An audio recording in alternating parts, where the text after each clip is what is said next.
You can't keep getting away with it!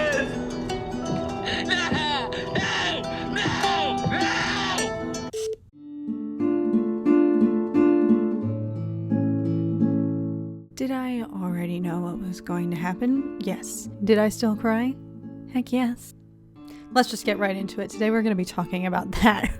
That first episode of The Last of Us. HBO really knows how to strike when the iron is hot, because on the one hand, when one door closes, we've got however many years in store ahead of us before the next season of House of the Dragon. Of course, that was the big Sunday buzz. But for a few weeks there, our Sundays were empty. Our Sundays were incomplete without that good old HBO.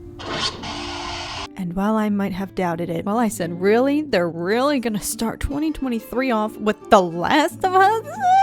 While I might have questioned that creative decision, I freaking don't care anymore, because it freaking was lit. Did it deliver? Sweet Lord Neil, you have done it again! And how? That is the most mind-blowing aspect of all of this. Everyone collectively on the Twitter sphere, following last night's episode, was just rejoicing and relishing in how absolutely amazing it was, but we're all drying our own tears because we're still crying for the 10th time, even though we all know, like, what is going to happen. What is this sorcery? Literally, how? I'll just briefly touch on my expectations going into the show. I had no other expectations other than this was going to be freaking amazing, because how the F could it not be? It's The Last of Us. When you have such rich source material, I mean, just that storyline alone is one of the most emotional and impactful things I've ever experienced. And while yes, there's a heightened sense of impact because you're playing through the game, you have the character POV after 10 plus hours of gameplay and absolutely losing your marbles because that game is difficult at some points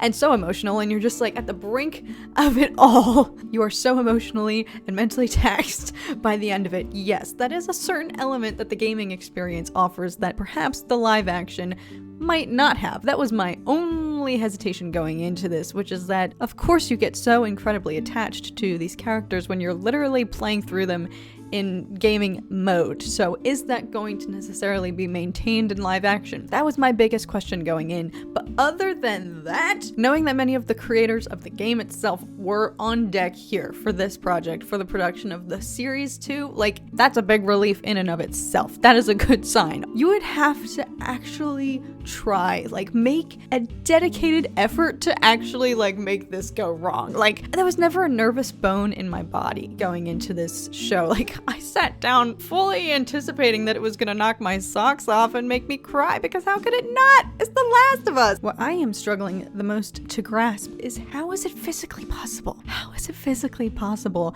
that I played through this game? I know everything that happens, yet I was still freaking heart pounding, clutching my blankie, quaking in my boots, my bones shaking, every part of me freaking nervous, ready to throw up. I know what happens, but how? How were they able to still replicate that suspense that you feel as Sarah's walking through the house, looking for Joel, as the world around her outside is going to absolute shiz? It's like, it struck the same nerve as it did the first time I played through that game, that first run through, when you are just so confused and you're like, what's going on? And you're just opening every door in the house, looking for Joel. So they've obviously checked that off the list. They know how to recreate the suspense and the absolute fear factor that you experience the first time you play this game. And even when you replay through it, the clickers and the infected will just never not be scary. So that to me was a huge relief. They clearly proved within that first 30 to 40 minute sequence there that they can still recreate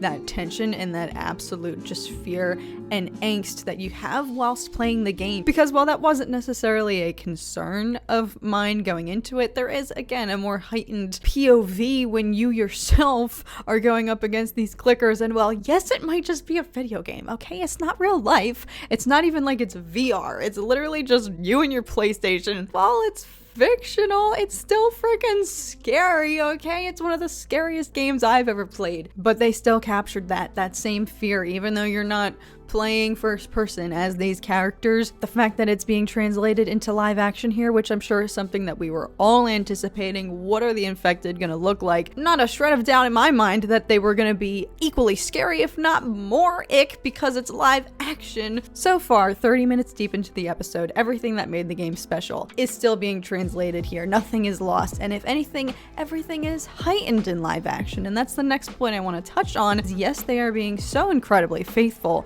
to the source material, to the point that even some of the dialogue is like word for word copied paste from the game. But on the other hand, they still are taking some creative liberties and tweaking just a few slight details that, yes, aren't necessarily, oh my god, this is inherent to the plot, or it's going to be so detrimental if you change this. They're tweaking some things, but all of the changes and adjustments that they made, big or small, again, nothing even really that major necessarily that deviated so much from the events of the game. All of those changes only elevated and heightened and just made things even better. For example, swapping out the car crash with a plane literally crashing into the city. I mean, so I think we can rest assured that the rest of the plot is going to follow the storyline of the game, with the addition of maybe a few other subplots or whatnot that we didn't get to see in cutscenes, but all of it would just enrich the experience in general. I didn't go into this wanting it to be an exact carbon copy of the cutscenes from the game, because if that's the case,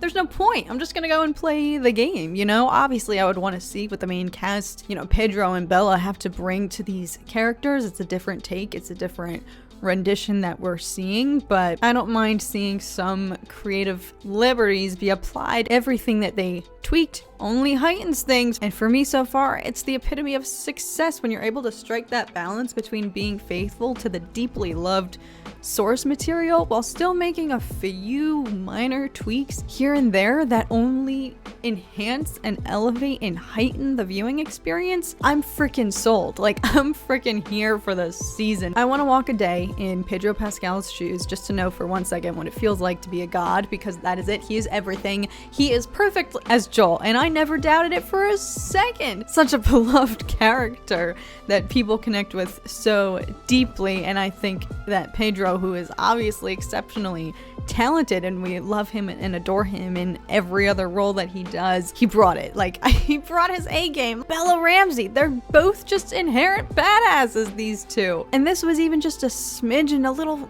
appetizer of what is to come for Ellie's character. And I have all the confidence that they are going to just bring it. Like, this was just the beginning. And I would be remiss, of course, if I did not mention Sarah Nico Parker. Talk about an exceptionally challenging role, but again, that first 30 to 40 minutes of the game where you are just so on edge knowing what happens, it's because of her. Yes, the creators, the showrunners, did an amazing job of building that tension still and somehow maintaining the fear factor from the game, but at the end of the day, so much of it comes down to her portrayal and the fact that she absolutely was able to break our hearts with only like 35 minutes of screen time. That takes so much talent and just like ability. She was incredible, and at the end of the day, explain to me, somebody tell me what sorcery is at hand here. I know what's in store, yet tell me how it's possible that as soon as the episode ended, I still was like,